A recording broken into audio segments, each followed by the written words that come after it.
We have one of the most popular young men right now in the it. Catholic world. Everybody knows who he is. Alexander Tschugguel, welcome to the Terry and Jesse Show, my friend.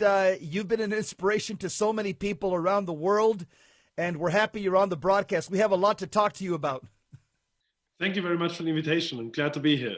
I wanted to know, Alexander, that the time you were, in your early 20s, mid-20s, when this Pachamama thing was taking place, give us an explanation of what made you make the decision to get on a plane and go to Rome. I mean, come on, that's just like, it's hard to imagine someone say, well, you know what, I think you were married at the time, right? I can explain to you very well. So first Please of all, do. I was in Rome when the whole thing happened. So I was in Rome in order to watch closely what's going on with the Amazonian Synod, because I was already working more or less in a kind of pre-organization I founded before the St. Boniface Institute. Got it. So I was there, and I was at a conference, and then I was invited to a dinner with friends. And we sat at the dinner table, all of us Catholics. Yes. And suddenly this video came up. It was Friday, the first Friday of the Amazonian Synod, where this whole Pachamama ritual in Vatican Gardens happened. Yeah. And so we all watched this video and were so deeply shocked that immediately on this evening, we had two ideas. One idea was because they also planted a tree. And one idea was to just rip away this tree, because if a tree is planted for anti-Catholic and even pagan and more or less even diabolic reasons, then you have to rip it down.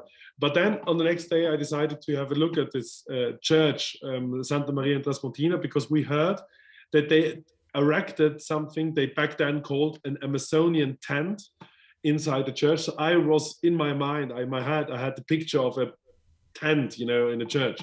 So I went there, and it was not a tent, but rather they used the church and just called it a tent in order to show that they are so connected to whatever South American pseudo culture they presented to us. It was not what I know from South America. I know lots of Indian families from there, and they also told me that's not what we do. Wow. So it was really a lie. And then I had this talk with a lady there who was more or less in charge of explaining, and those statues, two of them back then. At the beginning, it was only two. Was standing there right in front of me, like 3 meters. And I was so angry. I didn't, not in a righteous anger. I knew why. Yeah.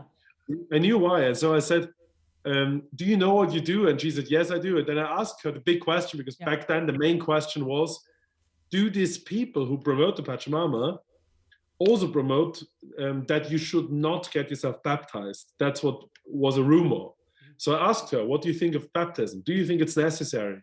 And she said, no, we proudly do not do it. She said this. Obviously, I cannot say if she spoke for a bishop there or something, but she spoke for the official organization, REPAM, which organized the rituals. Wow. So she said, no, we do not believe that baptism is necessary. Alexander, let me jump in. This is an amazing story. When we come back from the break, please continue on this. We're back to Terry and Jesse Show. We got Alexander Tschugguel. He's the contributing author to this new book. It's called Ever Ancient, Ever New. It's put out by 10 Books. It is Why Younger Generations Are Embracing Traditional Catholicism. Here's the book. It's called Ever Ancient, Ever New. 10 Books. Alexander Tschugguel is story number 1. Alexander, wait a minute. Yeah, tell that story, man. I'm on the edge of my chair here, brother, and everybody else is. Go ahead, Alexander.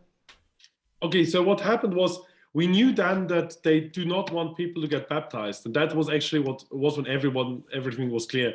So then we continued asking her about those statues. She confirmed to us that those statues, they do depict pagan goddess. They do not depict the Virgin Mary. She said this a few times. Yeah. Obviously, for us faithful Catholic, it was more or less clear because we saw those pictures. And we know Our Lady when we see her. Yeah, exactly.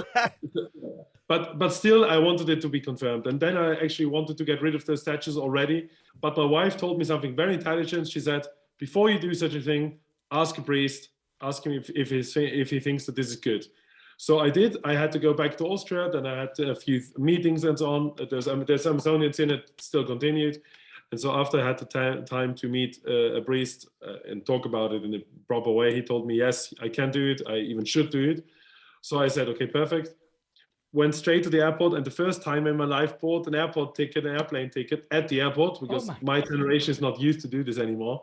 We book it online. So I did this for the first time with a friend of mine, also named Alexander. We both flew there, went to a friend's place, slept there in the early morning, went to the church when it opened, went inside, took the statues, threw them into the river.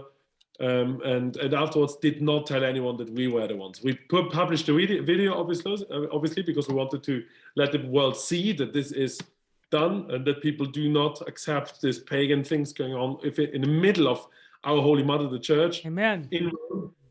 And so, but then in the 2 weeks after we published it, many people said lies about why we did it and also who did it. And so we both decided that it's better if we go public. And then I went public because this friend of mine who helped me could not go public out of personal reasons. He's a great man. He's now still helping me with everything, and he is fantastic. And so I went public, and before I went public, I decided that I now set the fundament for my new institute, St. Boniface Institute, because I did not want people to think it's about me as a person or about my friend, but rather about about fighting for the faith in general and supporting tradition and Catholic faith worldwide. So that's the story. Fantastic story. And I just want to thank you for doing that for all of us. Amen. You had millions of people that are behind you and rallying behind you, and you became, as they say in America, the people's champion when you did that, Alexander.